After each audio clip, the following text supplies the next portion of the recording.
നമ്മുടെ എസ്റ്റേറ്റിലെ സമരം അവസാനിപ്പിക്കണം. കാരണം അവരും ഈ നിയോജക മണ്ഡലത്തിലെ വോട്ടർമാരാണ്.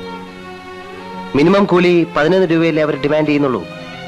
നമുക്ക് 12 രൂപ വെച്ച് കൊടുക്കാം. മിനിമം കൂലി 12 രൂപയോ? എന്തിന്? വിട്ടിത്തം പറയായിരിക്കും. വിട്ടിത്തം അല്ലച്ചാ, വലിയ തമ്പുരാൻ 10 പൈസ കൂടുതൽ തരില്ല എന്ന് പറയുന്നു. അച്ഛൻ എതിർത്തിട്ടും 2 രൂപ കൂടുതൽ തരാമെന്ന് പറഞ്ഞ് ചെറിയ തമ്പുരാൻ സമരം അവസാനിപ്പിക്കുന്നു. തൊഴിലാളികളുടെ ഇടയിൽ എന്റെ സ്ഥാനം എന്തായിരിക്കും?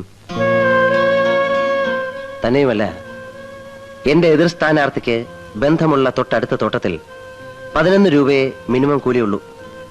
നമ്മൾ 12 ആക്കിയാൽ അടുത്ത തോട്ടത്തിൽ തീർച്ചയായും സമരം വരും. ഇലക്ഷന്റെ ബഹളത്തിനിടയിൽ സമരം ഒതുക്കാൻ അയാൾക്ക് സമയം കിട്ടിയെന്ന് വരില്ല. അതും ബാലറ്റ് പേപ്പറിൽ എനിക്ക് ഗുണം ചെയ്യും.